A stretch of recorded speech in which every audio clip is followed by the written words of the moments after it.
მაშინ, როცა საბჭოეთის ნამგალს ჟანგი მოსდებოდა და საქართველოს უახლესი ისტორიის ყველაზე ბნელი ჟამი იწყებდა ჩასახვას, ალბათ ვერავინ წარმოიდგენდა, რომ ძალიან მალე, ზუსტად ამ ადგილას, ამ ეზოში, ამ კურთხეულ მიწაზე აღიმართებოდა ტაძარი, რომელიც ჩვენი ქალაქის სულიერ ყოფას ძირეულად გარდაქმნიდა. ეს იოანე ნათლისმცემლის სახელობის საკათედრო ტაძარია.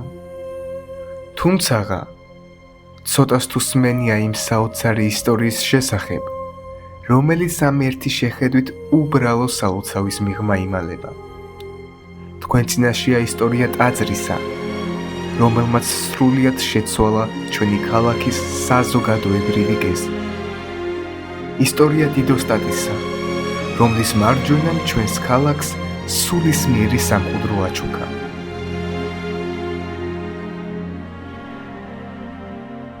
ეს მამა ამბაკუმის ისტორიაა.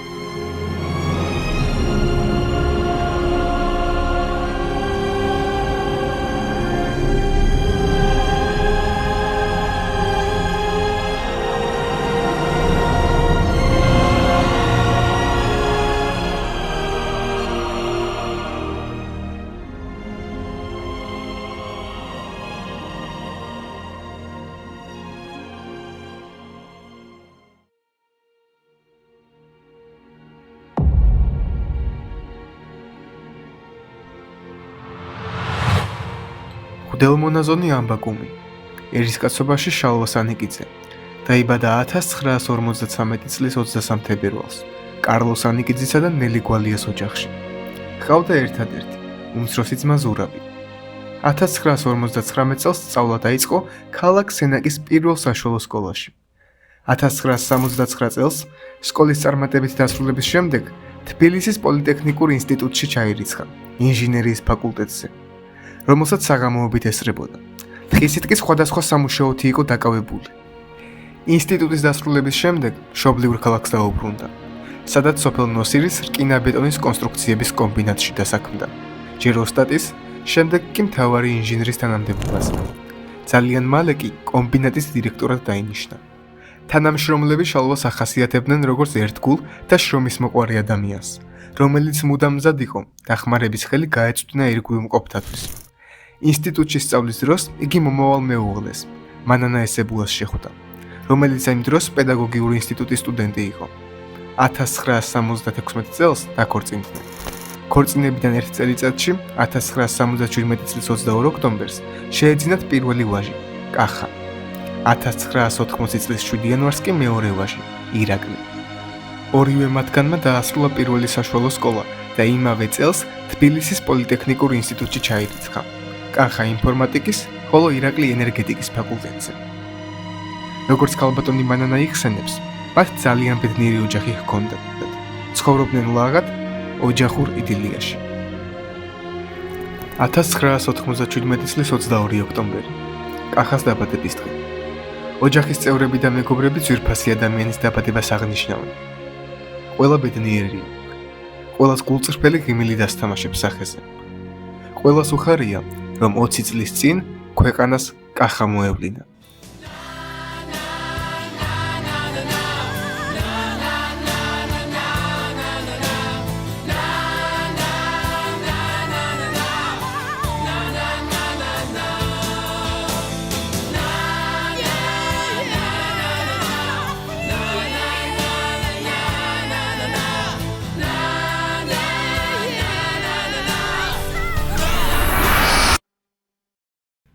მაგრამ ხანგრძლივეს სოფელი გაახარებს ვისმე განა. ბედნიერმა წლებმა დიდხანს ვერ გასტანა. ამ დღიდან რამდენიმე თვის შემდეგ სანიკიძეების ოჯახში საზარელი ტრაგედია დატრიალდა, რომელმაც მთელი ქალაქი შეძრა.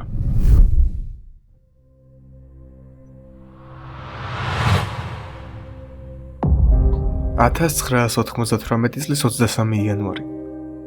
თბილისიდან საახალწლოდ დაბრუნებული კახა მეგობრებთან ერთად ქალაქში სეირნობდა, როცა შეამჩნია, როგორ ჩაგრავდნენ ერთ ახალგაზრდას ქუჩაში. კახა გამოიქომაგა მას. ურთიერთშელაპარაკება მწვავე დაპირისპირებაში გადაიზარდა.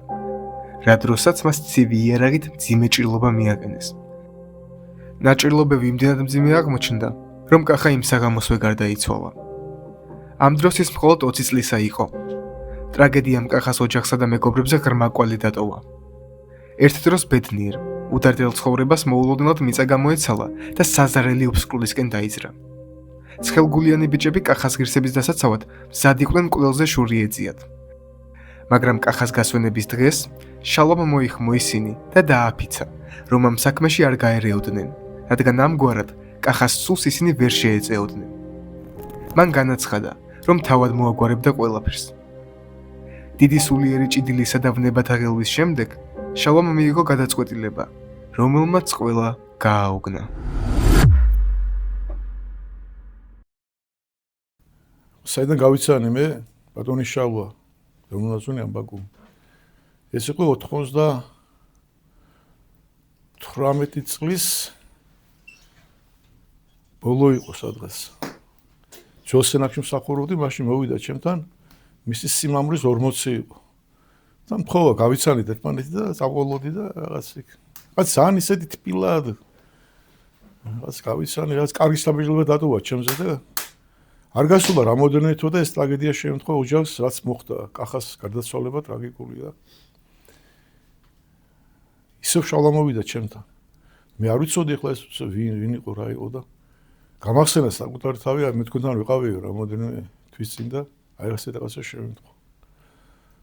მაგრამ საოცარი იყო რაღაც ისეთი სიმშვიდე ახლდა ადამიანს, საუბრობდა თავის შვილის გარდაცვალებაზე. ეს აი წინა დღეს მოხდა არ იყო ამბავი. რაღაც გამიკვირდა მე, აი ასე დროს მამები არ მოდიან საერთოდ, როცა შვილი გარდაეცვალა და მოდის ან მეზობელი ან რაღაც ათესავე. თქო წაყოლოდი და პანაშვილი გადამიხატა მე-13 დღეს. აქედან გავიც აქ უფრო დავახლოვდით უფრო ერთმანეთს და მე განვიცდი ძალიან, იმიტომ რომ ასე ტრაგიკული შემთხვევა პროსის შვილი 22 წლის მაწვილი ზაში მივიდოდი, ფიქრობდი რა მეთქვა, როგორ მეთქვა. იქ რომ მივედი და პანაშვილი გადავიხადე, ისეთი სიმშვიდე იყო, ჩემს გარშემო და ისეთი სითბო გამიკვირდა. რომ არა, ეს არ იყო სტანდარტული ქცევა მშობლისა, როგორც ბატონი შალვა იქცებოდა მაშინ. მე წესის აგება, მე ეს 40 დავახლოვდით და ასე წავიდა. ბატონმა შალვა მითხრა ასეთი რაღაცა, რომ ასეთი რაღაცა მაქვს ჩაფიქრებული, რომ ჩემი შვილის სულის საუხად ტაძარი ავაშენო სენაკში და მე გამიკვირდა ახლა ძალიან კარგი აზრია მე უთხარი, მაგრამ თქვენ გაქვთ ამის ფინანსური საშუალება, რომ ეს გააკეთოთ. მე არ მაქვს ამის საშუალება, მაგრამ მე მაქვს ღვთისმეტი და ვიცი რომ მას შევძლებ. და საიდან გაგიჩნდათ ეს იდეა, ნუ თავიდან ასე მქონდაო, რომ შვილის ძიებაზე ფიქრობდიო გულში. აი ეს დისხას არ გასტანაო ამან. უცებ რაღაც გული გამითბაო და მივხვდი რომ ეს დიდი უაზრობაა. და წამოვიდაო იდეა ამის საპირისპიროდ. როგორც ამაზე ვარ ვიტყვიო შვილის ძიებაზე, წამოვიდა იდეა რომ დასდას ხო არ აშენებ. ეხლა რა მოვლენა მოხდა? ბატონი შალვა ბრუნდება სასაფლაოდან, შვილის სასაფლაოდან, 40 არაა ჯერ. და გზაზე შეხვდა მეუფე გრიგოლი, მაშინ მეუფე გრიგოლი იყო, ფოთის ეპისკოპოსი ლევანდელი. მართველი ეპისკოპოსი იყო ჩვენი. გააჩერებინა, თხოვა გააჩერა, ეპისკოპოსი და მივიდა, კურთხევა აიღო და უთხრა თავის ტრაგედია რაც შეემთხვა. და უთხრა რის გაკეთებას უნდოდა. და მეუფეს არაფერს უთქვია, ჩამიხუტაო. და ღმერთმა ხელი დამოცაო რა ამ საქმეზე და აქედან დაიწყო. დიახ, სწორედ ასე დაიწყო. კახას სიკვდილი გარდამტეხი წერტილი აღმოჩნდა შალვას ცხოვრებაში. მან დიდი ქართეხილის მიუხედავად მოახერხა და უარყო თავი თვისი. უკან მოიტოვა ვნება შურის ძიებისა და ფერი იცვალა. სწორედ ამ დროს იშვა შალვას სულში ჭეშმარიტი ქრისტიანი, რომელმაც ღვთისკენ მიმავალი გზა გაუნათა მე-11 ჟამის მუშაკს. იგი მალევე მიხვდა, რომ ბოროტება იქვე უნდა დაიგმოს, სადაც აღმოცენდა, რომ დაუშვებელია მის ალაგზე მორიგი უკეთურების დათესვა. ხო მე რაზე მინდა გავამახვილო ყურადღება, აი თუ ადამიანი მიხვდა თავის სისუსტეს და უძლურებას, როგორ იახლოვებს ღმერთი. მიხვდა ბატონიშ შალა რომ აზრი რა ქონდა შურიზიებას, ბოროტებას ვერ ამოფხვრიდი, ფალმას ჩაუნერგა რომ არ გინდა შენეს არ გააკეთო და როგორც ეს გარაცვლა მიიღო, ღმერთისგან წამოვიდა დიდი ძალა და დიდი აი ყველანაირი დახმარება წამოვიდა, სულიერის და ფიზიკურის. მე რატომღაც ასე ვფიქრობ, რომ ჩვენ უფალს ძალიან უყვარდით და გამოგვირჩია ალბათ შეფოუყარ. იმიტომ რომ იცოდა ალბათ მამამ ბაკუმის შესაძლებლობები და კახა გაიყვან აქედან რომ ჩვენი სენაკელებისთვის ეს ძვირფასი ტაძარი აეშენებინა.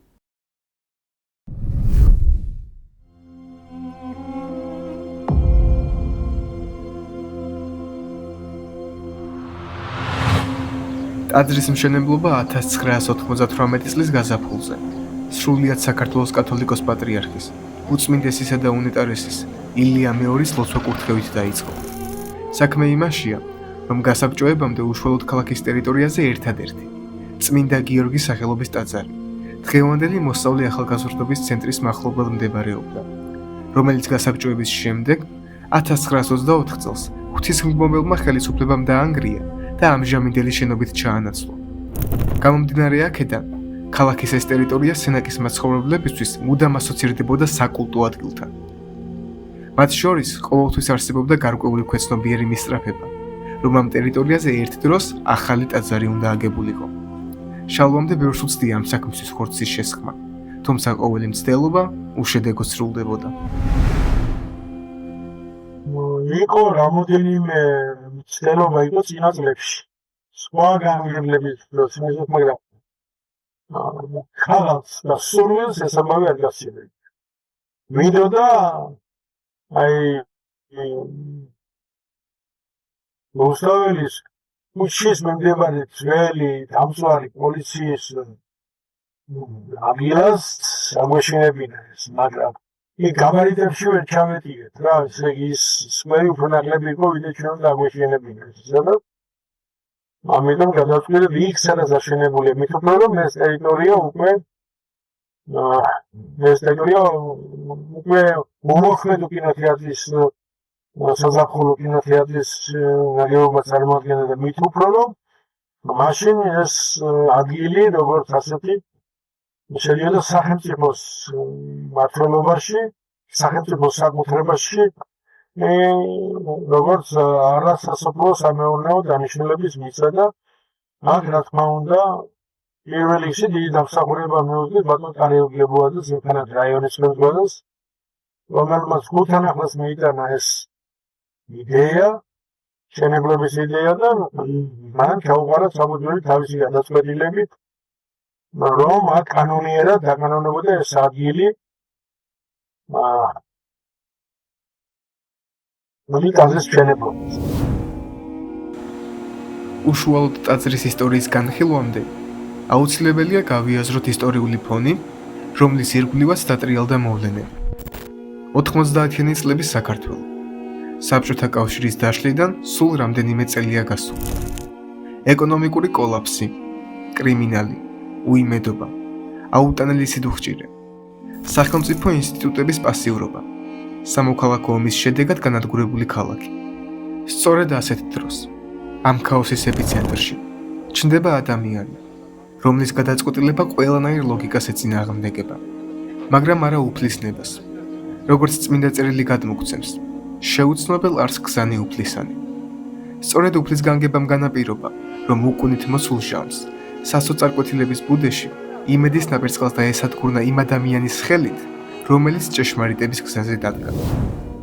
1998 წელს შალვამ ჩამოაყალიბა ქალაქ სენაკის მართლმადიდებელ ქრისტიანთა კავშირი, სახელწოდებით მეოხი, რომელშიც გაწევრიანდებოდა ყველა, ვინც ტაძრის მშენებლობაში მიიღებდა მონაწილეობას. შემორჩენილია 52 გვერდისგან შემდგარი ჟურნალი, სადაც შეხვდებით იმ ადამიანთან თუ დაწესებულებათა ნაწილს, რომელთაც თუნდაც უმცირესი წვლილი მიუძღვით ტაძრის მშენებლობაში. იქნებოდა ეს თანხა, საკვები, სამშენებლო მასალა თუ ფიზიკური დახმარება, არც ერთი მათგანის ამაგი არ გამოპარვიათ ხელმძღვანელებს. სიის ათვლა 1998 წლის 14 აპრილიდან იწყება. პირველ შემომწირველად კი სიმბოლურად კახა სანიკიძე ფიქსირდება. მშენებლობა საოცრად სწრაფი ტემპით მიმდინარეობდა, რაც როგორც უშუალოდ ქალაქში, ასევე მის ფარგლებს გარეთ მცხოვრებ სენაკელთა მზარდი აქტიურობის დამსახურებაა. ვიდეო არქივში შემონახული მასალა ნათლად აღბეჭდავს, თუ როგორი რუდუნებით იღვწოდნენ მშენებლები. ისინი შიშველი ხელებით, ყოველგვარი დამცავი აღჭურვილობის გარეშე, უშიშრად დაავიჯებდნენ ტაძრის კონსტრუქციებზე. უშიშრად, რადგან ერთადერთი საჭურველის სახით სულიწმინდის მადლი ახლდათ თან. ამის დასტურია ის, რომ ადამიანები, რომლებიც აქტიურად მუშაობდნენ ადგილზე, იხსენებენ სასწაულებრივ მოვლენებს, როდესაც მაგალითად მშენებლები გადაურჩნენ სხვადასხვა სიმაღლიდან ვარდნას და უვნებლად წამოდგნენ ფეხზე. ქვებს, რომელთა დაძვრას ჩვეულ მდგომარეობაში 4-ზე მეტი ადამიანიც ვერ ახერხებდა, ტაძრის კონსტრუქციაზე უმალა არ ბენინებდნენ ხოლმე. ამ მოვლენაში რომ დანამდვილებით შემოქმედის ხელი ურევია, მოწმობს ის ფაქტიც, რომ ასეთი მასშტაბის ტაძარი ასეთ მოკლე პერიოდში, 3 წელიწად-ნახევარში აიგო. მით უმეტეს მაშინ, როცა ირგვლივ უმძიმესი სიდუხჭირე და სიბნელე სუფევდა. ეს საოცარი ნიჭი ჰქონდა ორგანიზაციის და ადამიანთან მიდგომა იცოდა, არ ვიცი რა შეუბნებოდა. როგორ ეუბნებოდა. რაღაც მადლი იყო მის, აი ვისანაც მივიდა არავის ვარი არ უთქია მისთვის რამეზე. მე ვერ იხსენა, თქვენ იხსენეთ ბიჭო, ვინო ეს თქვა ბატონო შალომო, მივედი და ვარი მithra. რა შეუბნებოდა, მაგრამ ახლა ღვთისგან რო იყო ეს იქიდან ვასკვენ რომ წინასწარ იმ ადამიანს ვისაც მიდიოდა გული ესე უბებოდა და წინასწარდებოდა ეს მერტის ჩარევა ეს არის რომ წინასწარ უბობს გულს და დაბრკოლება არ ქონდა ვისაც მივიდა რამე ითხოვა ხუთმაგად მიაგეს. არა მარტო სენაკელები, აი სენაკელები უნდა თბილისში ცხოვრობდნენ, მოსკოვში ცხოვრობდნენ, საზოგადოებრივ ცხოვრობდნენ. გაერთიანა ესენი ყველა. ისინი ერთმანეთთან დააკავშირა. იქ მერე იმართებოდა ტრაპეზები, ეს ერთმანეთს ხვდებოდნენ, იქ მერე მიდოდა ბჭობა, ვინ როგორ, ახლა ბატონი შალამობდა რომ ახლა ესე იორით მოფენილიც არ იყო, ზოგჯერ მქონდაო წინამდებები, მაგრამ ბიჭვას გადავიწედიო და პირდაპირ გადავდიოდიო შეტევას ვერ რომ ვერ ვაგებინებდი, ვეუბნებოდი როგორ და მერე უკან იხებდნო და რას ქვია აგერა ვარ და რაც ყველა თმობდაო მერე თავის იმას. ამიტომ არის აი თუ ღვთით კეთება საქმე ყოს იოლია და თუ ღმერთისგან კურთხევა არ არის ის უბრალო პატარა საქმესაც ვერ გააკეთებს ადამიანი და ხოხსაც ვერ აიშენებს. დიახ, გზა ნამდვილად არ ყოფილა იაბარდებით მოფენილი, როგორც წმინდა მამები გადმოგცემენ, არც ერთი კეთილი საქმე არ აღესრულების განსაცდელის გარეშე, რადგან სატანური შური წინააღმდეგება ამ საქმეებს. იყო ჟამი ქვათაშეგროვებისა და იყო ჟამი ქვათასროლისა. იყო ჟამი, როცა ადამიანებს ეჭვი შეჰქონდათ ჩალვას კეთილს ინდისიერებაში. მას აბრალებდნენ თითქოს ფინანსური კეთილდღეობის მოსახოჭად აგებდა ტაძარს. ბევრიც უიმედოდ შეჰყურებდა ამ ამბავს. ვერ წარმოედგინათ, რომ დაწყებული საქმე ოდესმე სრულქმნელი სალოცავით დაგვირგვინდებოდა. მაგრამ შალვა ურყევად იდგა, როგორც შუა ოკეანეში სძალი კლდე, რომელსაც არ აღელვებს ტალღების მიმოქცევა. რა არის და ჩვენმა ხალხმა თავის საუკეთესო თვისები გამოავლინა მაშინ. ვიღაცა მაგალითის მიცემ ჭირდება ყოველს ადამიანს მაგალითის მიცემ. რო დაინახეს ეს ადამიანი არ იყო ბოროტი, არ იყო შურიძების მაძე, რაღაცა გაბოროტებული. არ გააბოროტა შურის ტრაგიკულმა სიკვდილმა. ამას შთაბეჭდილება მოახდინა ხალხს. მე ვფიქრობ ამან უფრო იმოქმედა ხალხზე, რომ მიხვდა ეს ანგარებით არაკეთებდა რაღაც სახლის გამო არაკეთებდა მართლა თავის ისე უყვარდა თავის შვილი რომ თავის შვილის რაღაც ისეთ უნდა რომ გამოესყიდა თავის იგი რომ რაღაც მის სულის საუხად საოცარი ენთუზიაზმი ჰქონდა რა ვიცი მე როგორ ფიზიკური ის ჰქონდა არ იღლებოდა აი ენერგია ჰქონდა უკან არ დაიხებდა არაფერს როგორ ის ჰქონდა ღმერთისგან ჰქონდა ეს ძალა ასასაკაც მიადგებოდა გაიტანდა იმას გააკეთებდა ბოლომდე რა. შესაშური ის ქონდა რაღაც აი შემართება რა. რამდენიმე თვის განმავლობაში ფინანსური დაბრკოლებების გამო მშენებლობა დროებით შეწყდა. სწორედ ამ დროს გადაწყვიტა შალვამ თბილისში ბინა გაეყიდა და მიღებული თანხით მუშებისთვის ჯამაგირი გადაეხადა. ყურადსაღებია, რომ ფინანსების მოსაზიდად მშენებლობის მესვეურნი არაერთ ხერხს მიმართავდნენ. ჩაატარეს ლატარეა, სადაც სენაკელ ბიზნესმენებს შორის გაათამაშეს ლადა ნივას ავტომობილი. შექმნეს სატელეფონო ცნობარი, რომელშიც გაერთიანდა სენაკელი მოქალაქეების ტელეფონის ნომრები და გასაკიდად გამოიცა. ამას გარდა, ისინი აქტიურად იყვნენ ჩართულნი საქველმოქმედო საქმიანობაშიც. მშენებლობის დროს ტაძრის მიმდებარე ტერიტორიაზე გაიხსნა უმწეო მარტოხელა პენსიონერთა სასადილო, სახელად ლაზარე, სადაც ძირითადად მშენებლები ტრაპეზობდნენ. მათთან ერთად კი შეჭირვებულ მოხუცებსაც აყურებდნენ. 1999 წელს ისინი უწმინდესთან ერთად ესტუმრეს შხეფის უნარშეზღუდულ ბავშვთა პანსიონატს, რომელთანაც აქტიურად თანამშრომლობდნენ და ბავშვებისთვის საკვები პროდუქტები და საყოფაცხოვრებო ტექნიკის ნივთები დაჰქონდათ. აღსანიშნავია, რომ შალვას და მამა ნაზარის დამსახურებით პანსიონატის აბსოლუტურად ყველა აღსაზრდელი მოინათლა და ჭეშმარიტ გზას ეზიარა.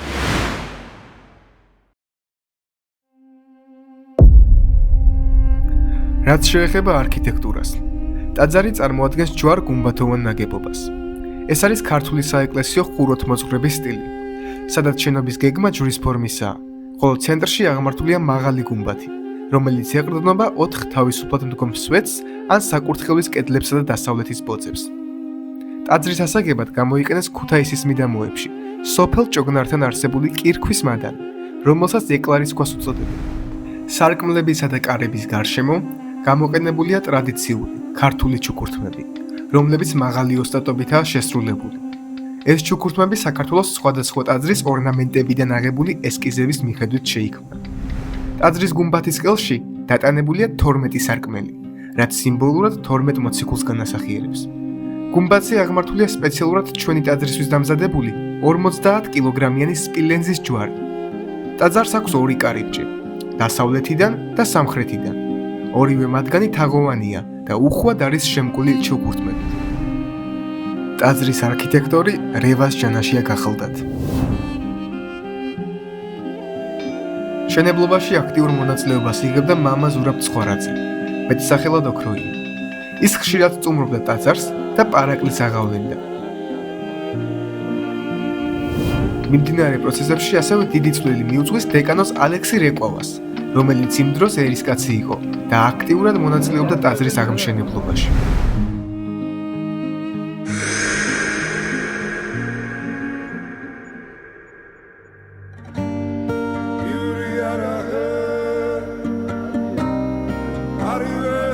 ...2001 წლის 20 ოქტომბერი.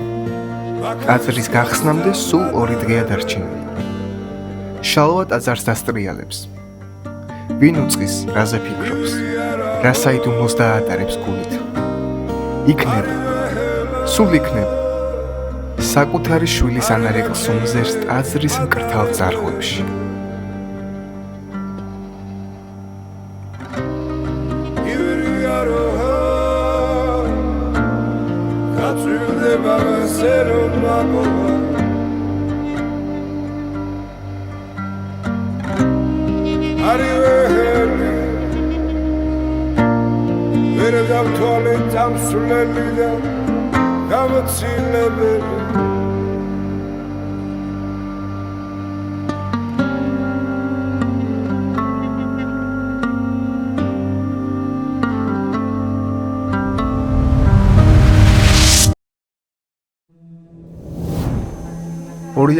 წლის 22 ოქტომბერი.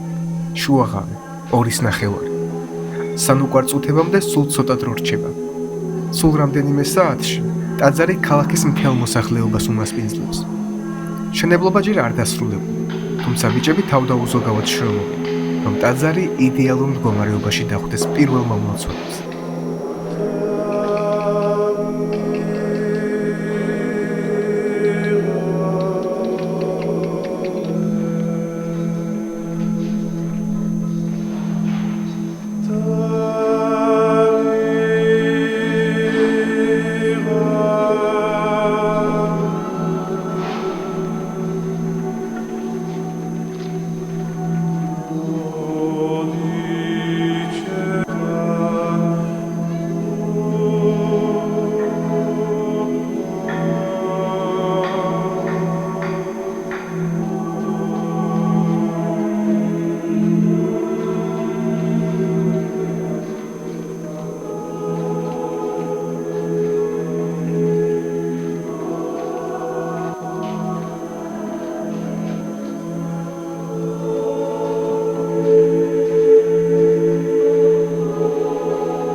2001 წლის 22 ოქტომბრის დილას კახას ქვეყნად მოვლენის დღეს ტაძრის კარიბჭე დიდი ზარზეიმით გაიგო სენაკელებისთვის. მისმა მაღალ ყოვლადო სამღვდელოესობამ, იმჟამად ფოთის, ხობისა და სენაკის მიტროპოლიტმა გრიგოლმა ტაძარი საზეიმო დაკურთხა.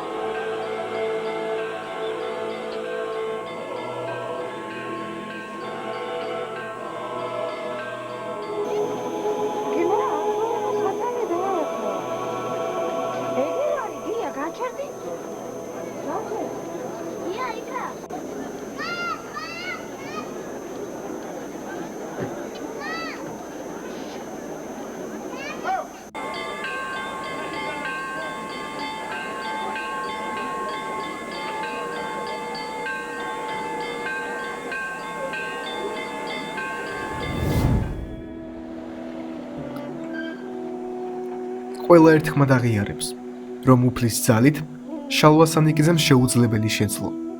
სიბნელისა და სიდუხჭირის ჟამს, მაშინ, როცა ადამიანებს ლუკმაპურის საშუალებაც კი არ ჰქონდათ, მან მთელი ქალაქის გაერთიანება მოახერხა საერთო მიზნის ირგვლივ. ეს ტაძარი არ ყოფილა ერთი ადამიანის მიღწევა, ის მთელი ქალაქის ერთიანობის სიმბოლოდ იქცა. შალვასთვის არ არსებობდა დაბრკოლება, არ არსებობდა შიში, რამე თუ მთელი მისი არსება უფლისკენ მიისწრაფოდა. მან დათმო ყველაფერი, რაც კი გააჩნდა, რათა ღვთისა და კახას სულისთვის მიცემული პირობა შეესრულებინა. საგულისხმოა, რომ 2003 წლის 18 აგვისტოს, როცა საქართველოს მართლმადიდებელი ეკლესიის წმინდა სინოდმა იგუმენიშიო მუჯირი ახლად შექმნილი სენაკისა და ჩხოროწყუს ეპარქიის წინამძღვრად გამოარჩია, უწმინდესმა სწორედ ჩვენს ტაძარში წარუდგინა იგი მოსახლეობას. მეუფეშიო დღემდე სენაკისა და ჩხოროწყუს ეპარქიის საჭეთ მკრობელია. ტაძარს კი დღემდე დეკანოზი იოანე კუპრეიშვილი უძღვება. იმის შემდეგ მე დავითნეთ დავიწყე მუშაობა საკათედრო ტაძარში, ესეც მამაოს ძალისხმევით. შენ კახას სახელზე აშენებულ ტაძარში უნდა იყო მე დავითნე, შენ უნდა ილოცო შენი შვილისთვის და ესეც დავალება მომცა, რომ ყოველ დღე 5 წუთს ჩამაბარებ 500-ს. ტიროდი ხო იცი როგორი დადიანი ვარ, როგორი ის ვარ, მე ვერაფრით ვერავითვისებ ეხლა მე ამ სირთულეს შენ შეძლებ მანან ამას, შენ შეძლებ და აი ეს მამაოს საწოდაობით და ჩემი კახას სიყვარულით ვისწავლე ხუცურს და დღემდე ვარ მე დავითნე და ლოცულობ ჩემი ცოცხალი და გარდაცვლილი შვილებისთვის უბრალოდ.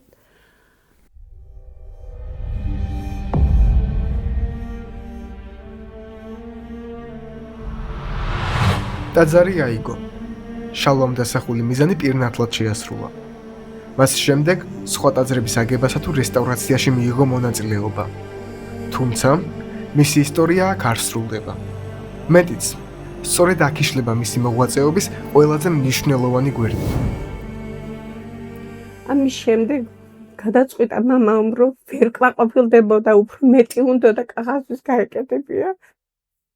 და ნატმობდა, რომ ის დღე დამიდგებოდეს, რომ აი ეს სეფის კვერს ამოვკვეთა ჩემი ხელით, ჩემი კახას სულის საცხოვრებლად და ვიარა მთელი ეპარქია ზუგდიდის ეპარქიაში იღვაწა,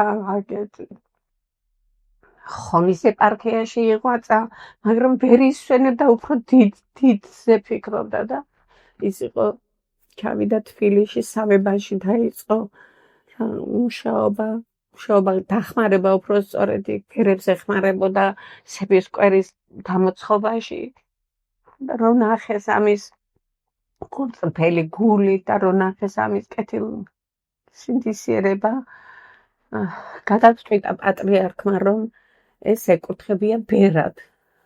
თვითონაც ჰქონდა ამის სურვილი, მაგრამ ძალიან უჭირდა ამის თქმა ჩემთვის, რომ აი აუცილებლად მე უნდა მეცა კურთხება, რომ ამ გზას დადგომოდა და მოვიდა და ერთ დღეს მეუბნება, რომ მანენა ეხლა მე შენ ძალიან დიდი ამბავი უნდა გითხრა, მე გადავწყვიტე ასე და ძალიან გთხოვ, ნუ დამაბკოლე.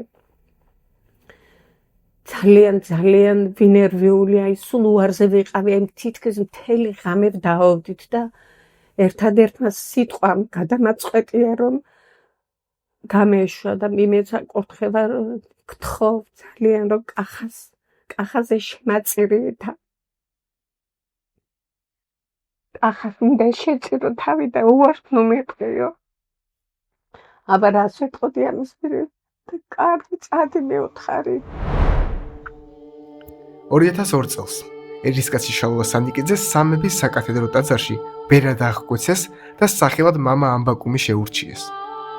ნახევარი წელიწადის განმავლობაში ის კელიაში ცხოვრობდა და ტრაპეზრად მსახურობდა.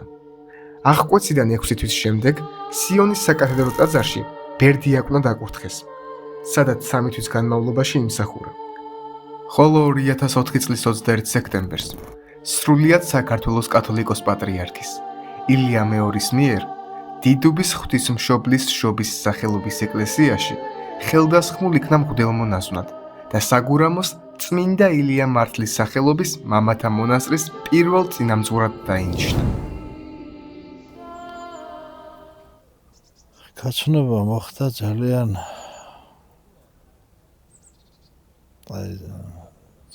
უცნაურად.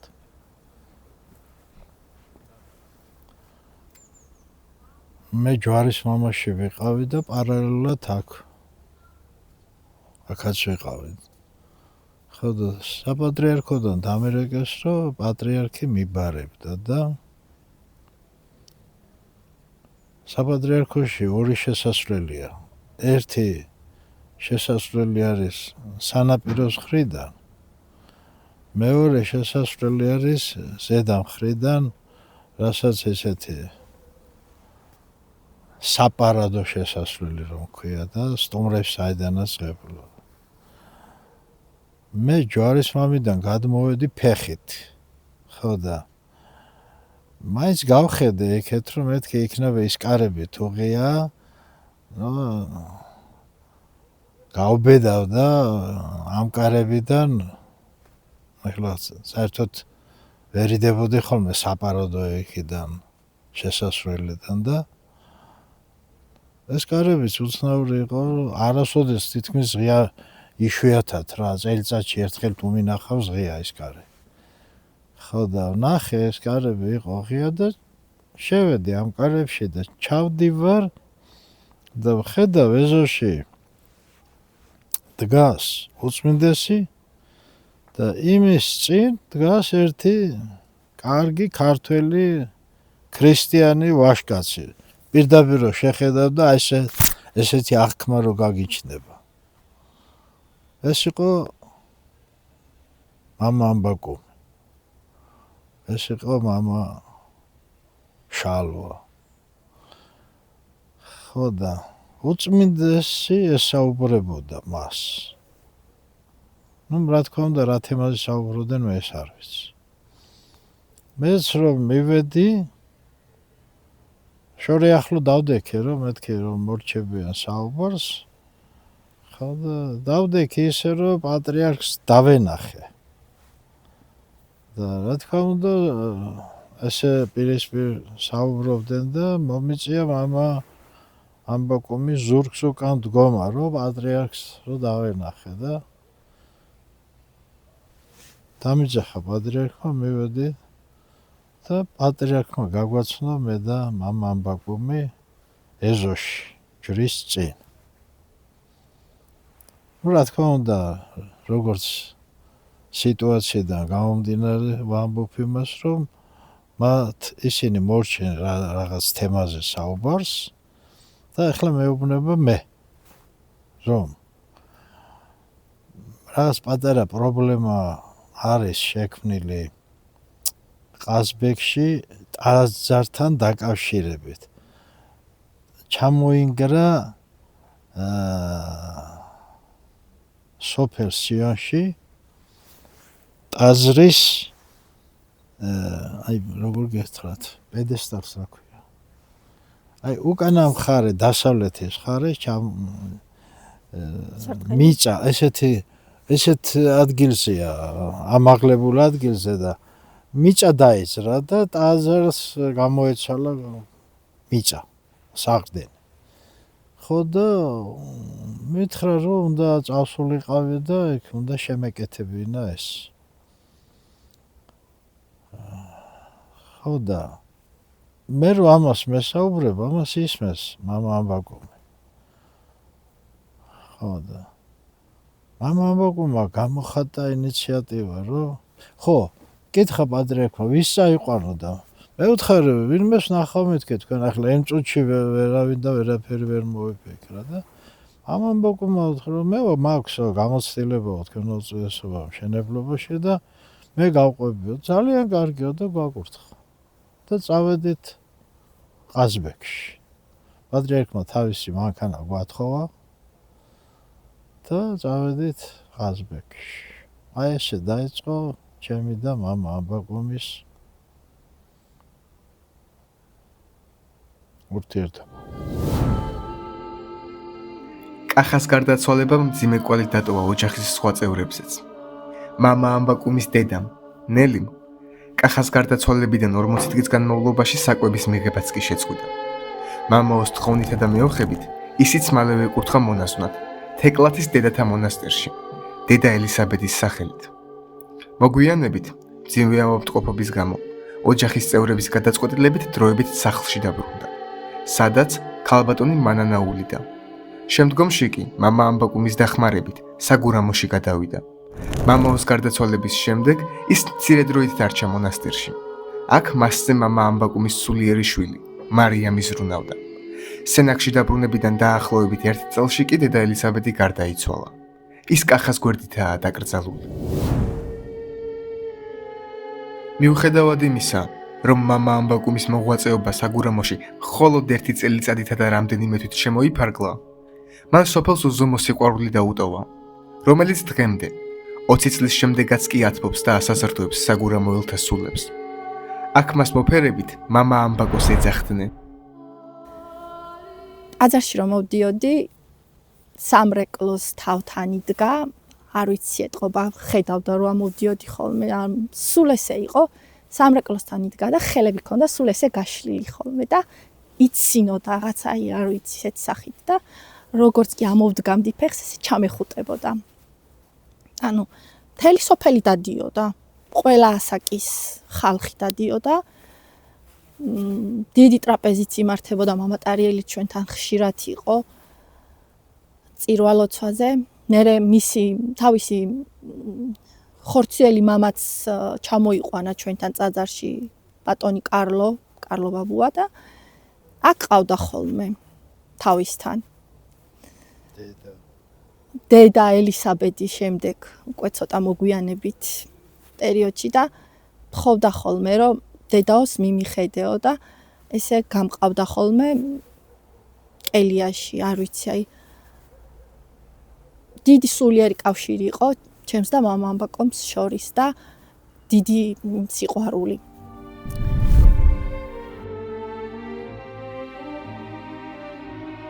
მაშინ საგურამოში პირველი ტაძარი ახალი აშენებული იყო და მამა ამბაკო მოვიდა.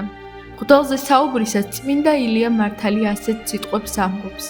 კაცის გულს ერთი ნახვითვე თავისკენ მიიბრუნებდაო. მამა ამბაკო მოსვლისთანავე მიიპყრო ადამიანთა გულები, დიდებული გარეგნობა ჰქონდა. ძველ ბერებს მოგვაგონებდა, ქართული სახე, ბიბლიური პატრიარქების მსგავსი თმაწვერი და ძალიან მეტყველი თვალები. გარეგნობა ძალიან ბევრს ნიშნავს, მოძღვრისა განსაკუთრებით და სწორედ მღვდელმონაზონი ამბაკუმი იყო ასეთი.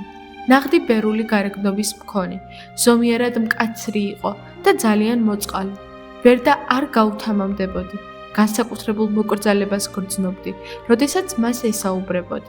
ძალიან უყვარდა ბავშვები და ბავშვებსაც ძალიან უყვარდათ იგი. შემდეგ ჩვენს გაზეთში ერთ-ერთმა მამა გარდაცვლულმა ბიჭმა დაწერა კიდეც. თქვენ მხოლოდ სულიერი მამა კი არ იყავით ჩემი, ხორციელ მამობასაც მიწევდითო. სოფელი ტაძრისკენ დაიძრა, ამ სიტყვის პირდაპირი მნიშვნელობით. ვისაც მანამდე არ უვლია, ყველა მივიდა ღვთის სახლში. მამა ამბაკო გახდა მთელი სოფლის მოძღვარი. გულით დიდ კიულს დაატარებდა. მისი გული ყველას და ყველაფერს იტევდა. მხოლოდ სიკვდილი ვერ დაიტია.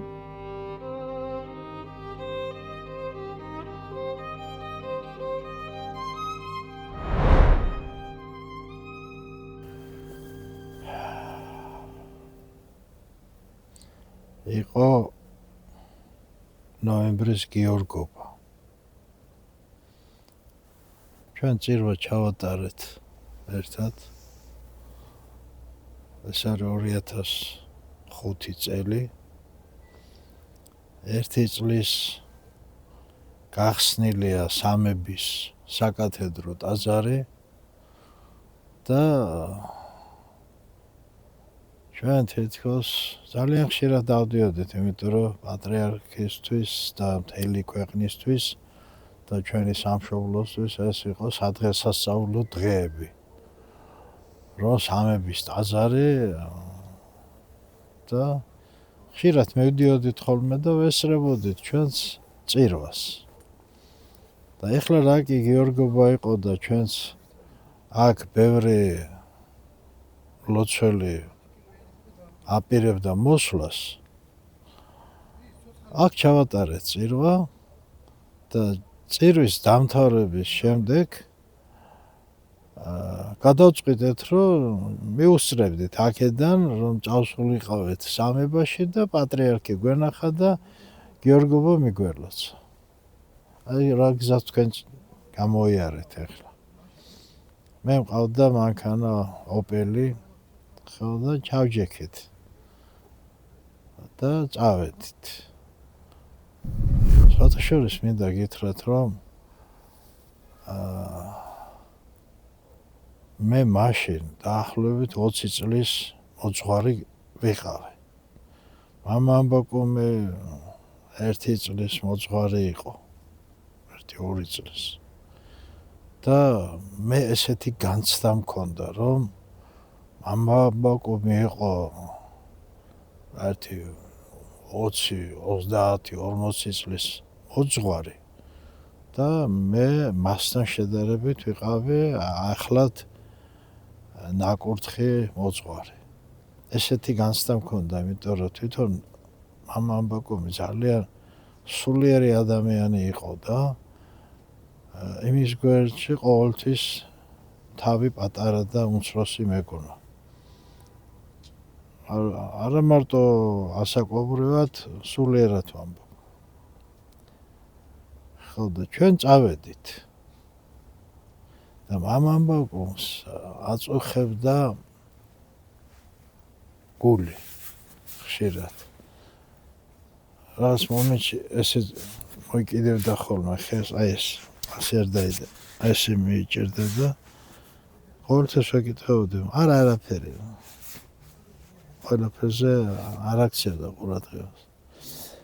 ხო და აი აქ რო ჩავდივართ ამ თავდაღმართზე. მე საჭესთან ვიჯექი და თვითონ გვერდზე მიჭდა. შენ ჯვარგზელი. ხო და ძალიან ემოციური კაცი იყო და ლაპარაკობდა რაღაცა ისეთი ჩავდივარ აქ და რაღაცა აი იმას აგრძნობ რა, აი ას დისკომფორტს აგრძნობ, ვერ ვისვენებ რა. რა ხდება არ ვიცი და გავხედე მამაოს და ესე საზურგეზე იყო მიყუდებული და სახეზე იყო გაშავებული. და ეყურებოდა.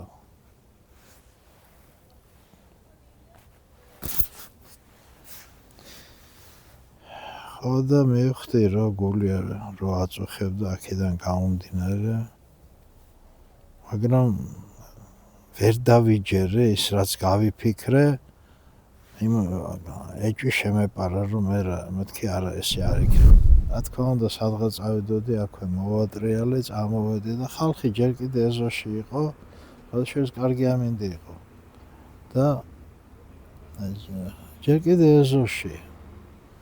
და რომ მოვედი მანქანა აი ქვე დავაყენე სამრეკლოს წინ. თან მე მაინტერესებს ახლა სხვისი აზრი. იმიტომ რომ მე რაც ნახე თავს არ უჯერებ. ახლა მეთქი სხვები რას მეტყვიან და მე დავჯექი სკამზე. და ამოვიდე გალობლები და თქვენს ის რაც სინამდვილეში მოხდა. 2005 წლის 23 ნოემბერს, გიორგობა დღეს, წიწამურის გზაზე. მამა ამბაკუმა ღვთივ განისვენა. მას სიცოცხლეშივე უანდერძა სოფელს, რომ ტაძრის ეზოში დაეკრძალა.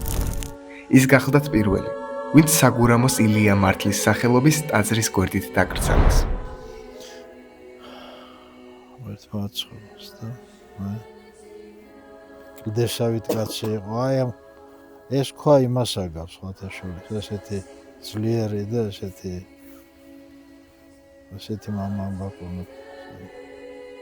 მისი ძეგლი ეს არის, აი ეს ბუნებრივად, რაც ეს ქვა არის, ესეთი იყო მამა ამბაკონი. ესეთი ძლიერი და ერთმა აცხოვეს. უწმინდესი და უნეტარესი ილია მეორე ბრძანებს, მაგრამ დაუსრულებელი არც ფერის ცვალება იყო უფლისა და არც ჯვარცმა. თაბორსა და გოლგოთას მესამე მთა მოსდევდა, მთა ამაღლებისა.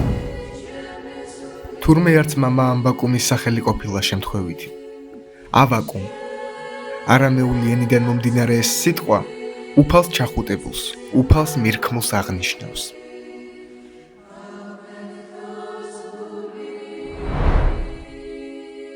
გამოსახულება, რომელსაც ახლა ხედავთ, ტაძრის აღმოსავლეთ კედელზეა განთავსებული. ეს არის ჯვარი, რომელიც შალვამ საკუთარი ხელით ამოკვეთა ტაძრის ქვაზე. ჯვარი, რომელიც დარჩენილი ცხოვრება ასე ღირსეულად ატარა საკუთარ გოლგოთამდე. ეს ამბაკოს ჯვარია.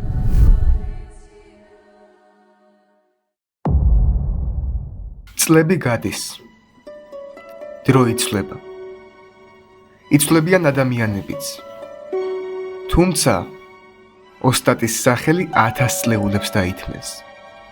ქმნილება მისი კი საუკუნო მაგალითად დარჩება, როგორც მებრძოლი სული ამბაკუმისა.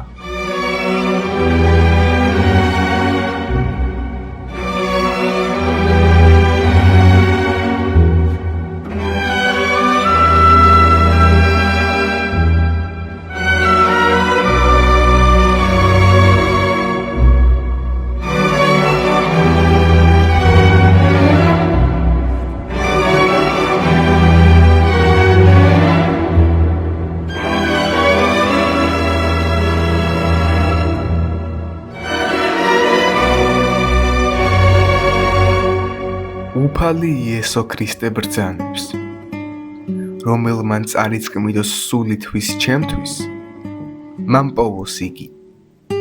წმინდა სამება მინებოს, რომ თითოეული ადამიანის სიცოცხლე ქმედითი აღსრულება იყოს ამ დიდებული სიტყვებისა.